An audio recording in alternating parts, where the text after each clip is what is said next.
I recently learned I got name-checked by Terrence Howard on his recent appearance on Joe Rogan. I reached out to deGrasse Tyson. He was like, hey man, yeah, I'd love for you to come on my show, do my radio, do my TV thing. Would love that. I was like, yeah, but I've got something I want to introduce to you. I got name-checked because 8 years ago, he sent me a 36-page treatise. And it was only 36 pages. So this is Terrence Howard attempting to reinvent mathematics and physics. A little backstory there. I took initial interest in Terrence because my mother said to me, do you know Terrence Howard? I said, yeah, I know. You mean the actor? She said, yeah. Well, I heard him interviewed on NPR. On there, he said that like when he was a kid, he wanted to be like a scientist and study the universe. I said, well, that's cool. Okay, maybe we'll get him on Star Talk. We love talking to celebrities who have a sort of soft geek underbelly. At the time, I didn't quite know how to get in touch with him, but we met at something called the Upfronts, which is where networks present their next season's TV shows. I saw him at an event Upfront. And then this came in my inbox. In this particular case, since I basically solicited it from him, I actually spent time reading every line of all 36 pages. And I commented. My comments are in red here. You see that? So I spent a lot of time on it. And I thought, out of respect for him, what I should do is give him my most informed critical analysis that I can. In my field, we call that a peer review. You come up with an idea, you present it either at a conference or you first write it up and you send it to your colleagues. It is their duty to alert you of things about your ideas that are either misguided or wrong, or there's the calculation that doesn't work out, or the logic doesn't comport. That's their job. Not all ideas will turn out to be correct. Most won't be. But to get to that point, you need to know things like, what has everyone else said about this same subject? Am I repeating someone else's work? Is this a new insight that no one else has had, but has foundations that are authentic or legitimate or objectively true? Am I making a false assumption? Am I making an assumption that someone else has already shown to be false? All of this goes on the frontier of science. Let me make it clear that I'm delighted when I see people with active minds trying to tackle the great unknowns in the universe. It's a beautiful thing that people want to participate on this frontier. What can happen is, if you're a fan of a subject, let's say, a hobbyist, let's call it, it's possible to know enough about that subject to think you're right, but not enough about that subject to know that you're wrong. And so there's this sort of valley in there, a valley of false confidence. This has been studied by others, and it's called the Dunning-Kruger effect. It's the phenomenon where a little bit of knowledge, you over-assess how much of that subject you actually know. And then when you learn even more, you realize, no, I didn't know as much as I thought I did. So then there's a sort of a lull there. And then when you learn even more, you come back up. Ultimately, learning enough to know whether you were right or wrong. To become an expert means you spend all this time. It doesn't happen overnight. You can't just sit in an armchair and say, I'm now an expert. It requires years and years of study, especially looking through journals where new ideas are published and contested. That's what we have learned is the most effective means of establishing that which is objectively true, or determining that which is objectively false. Both of those work hand in hand to move the needle on our understanding of the universe. I'm going to read you just my opening line here. It's titled 1 × 1 = 2. So I lead off by saying, this is an ambitious work that is a clear indication of a restless, active mind. Within these pages, however, there are many assumptions and statements that are underinformed, misinformed, or simply false, thereby compromising or nullifying many of the subsequent conclusions you have drawn. That's exactly what should happen in a peer review, out of respect for one another's intellect. It opens with a quote from Terrence. It can never occur that the square root of a given number, when added to itself, is greater than the initial number squared, for that would expose a loose thread within the fabric of our understanding, a loose thread capable of unraveling the very ground rules of mathematics. That's a bold statement. So then I just say, this opening thesis is false. There are plenty of examples of this that have escaped your attention. His statement is shown to be false for every number that's less than 1 and greater than 0. For example, the square root of 0.64 is 0.8. 0.8 is bigger than 0.64, and it's a larger number than the original. And 0.64 squared equals 0.4096, a smaller number than the original. To the extent that the next 35 pages depends on your stated thesis, this fact undermines your claims and assumptions and conclusions. It's not about feelings here. It's about objective reality. So at the time, I considered Terrence a strong acquaintance, and we hung out a bit and had much exchange. We haven't spoken much since then. But go to page 2, and in here, he mentions people who he declares were persecuted because their vision exceeded the myopic view of their contemporaries. And he mentions Walter Russell, Nikola Tesla, John Keely, and many, many more. Regarding your list of people who have made brave sacrifices, I note that to be a genius is to be misunderstood, but to be misunderstood is not to be a genius. The work of Russell, Walter Russell, has eluded any experimental support, and the work of Keely is generally not reproducible. Science is about reproducibility. I can have the most brilliant, crazy, fun idea ever, and if I perform an experiment and no one else can duplicate that experiment, it belongs in the trash heap.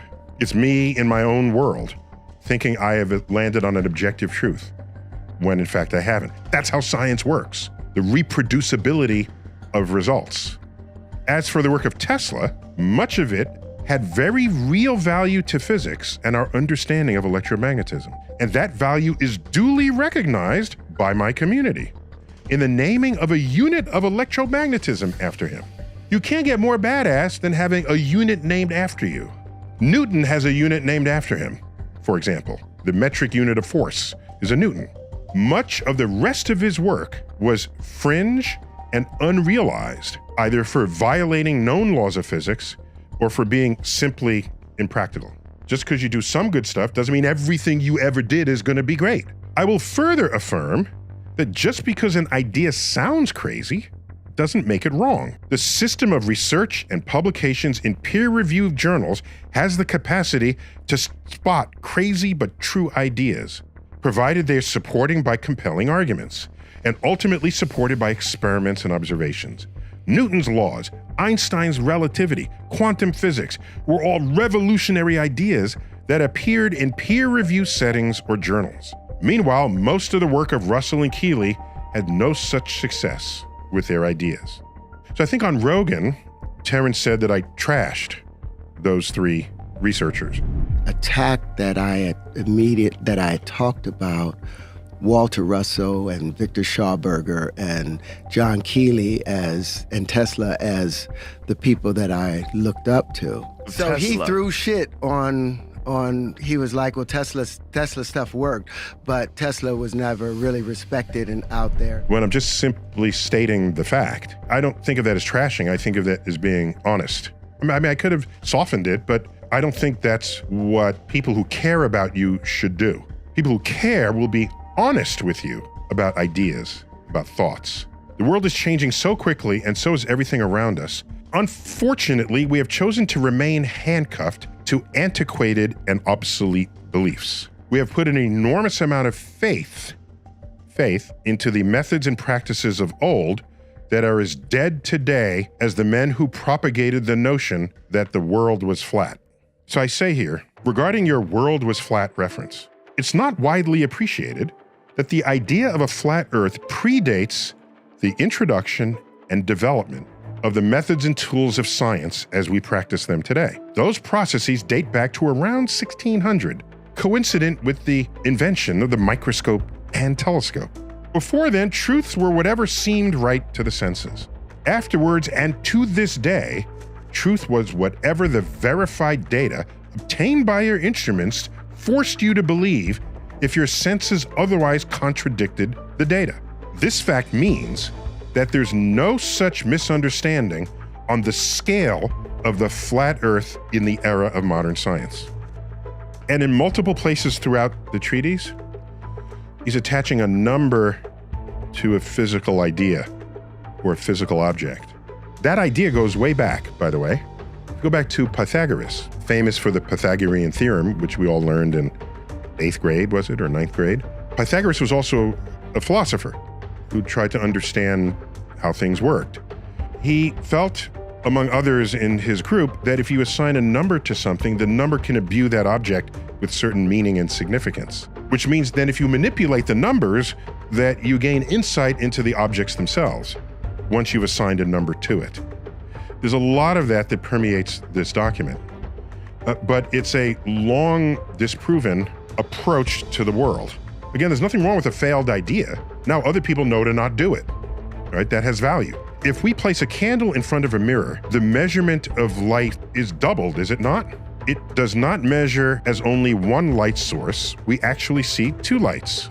A light meter will show twice the intensity of light. This is false. He attacked it with such vitriol. Maybe that's too blunt. What else should I say? I'm a scientist. That's what I would tell a colleague who then say, "Would thank you," and then we go out for beer after, because that's how that works. And there's an old saying, I first heard it from Michael Dell of Dell Technologies. If one day you find yourself the smartest person in the room, change rooms. I say this is false. The light in the mirror appears dimmer than the source of light itself, for several reasons, starting with the fact that no mirror is 100% reflective. But more importantly, the candle in the mirror is always farther away from you than the candle itself. So the light meter will always read less than twice the actual value of the candle itself. I will note that from this work, Terrence produces art, sculptural art, which I find to be intriguing, even beautiful. To me, more intriguing than beautiful, because you got to look at it and you keep looking at it, like, what is that? And what's going on there? I just want to read you my ending comments here. I could not follow the reasoning on these last few pages, but the illustrations that derive from them are beautiful, regardless of how they were derived. My notes have been strongly critical of your reasoning and conclusions. I was candid and blunt out of respect for the energy you have clearly invested in this work. But if you're sure that you are still right and that I have completely misunderstood your thesis, then you will need to look for another person to evaluate what you have done and solicit their comments. In any case, like I say above, the images and illustrations in your final pages are beautiful works of art, unlike any I have seen. Best to you, Neil. So, in case people wanted to know what actually went down 8 years ago, just always be cautious of the Dunning-Kruger effect. You put in a little bit of work and you have an idea, and then you think your idea is right and that Einstein is wrong and Newton is wrong and that everybody's wrong and that all of modern astrophysicists are wrong. That's bold. That's bold. Audacious. Bodacious. When continental drift was proposed, it was like, what? Land masses are moving on Earth's surface? That's a weird idea. That's going to be a hard sell. We think there's sort of upswelling of yes, locally, but whole continents move, that's crazy. It would take a few decades until ultimately, when we're mapping the bottom of the ocean, we find that there's a mid-Atlantic ridge that the ridges are separating. It's like bada bing. So the resistance to jumping on the idea that continents move was not because people were stubborn. It was because people are cautious. Any new idea needs to be put through the ringer. That's how science works. You put it through the ringer, every possible test you can, not just because it happens to look like South America fits with Africa. Any better evidence than that? Oh, wait a minute, fossils matched between the west coast of South America and the east coast of Africa. Not recent fossils, fossils from millions of years ago. That's interesting. Things that make you go, that brought some more people over to the camp. You keep that up, and you reach a point where enough evidence is brought to bear on the question, and then you have a new emergent truth. But at the vibrant energy that goes on at conferences and the contest of ideas, that's how we roll. That's how it works. When Einstein came out with relativity, saying space-time curves, Al, what are you saying? What are you doing? Well, you can test it with a total solar eclipse. So the idea comes out in 1915, is published in 1916, 1919. We measured light around the edge of during a total solar eclipse, because you can't see the stars during the daytime. You see the light rays bent from their actual coordinate positions on the sky. Sir Arthur Eddington, an astrophysicist, provided the first experimental evidence for Einstein's general theory of relativity, which, by the way, was published in a peer-reviewed journal.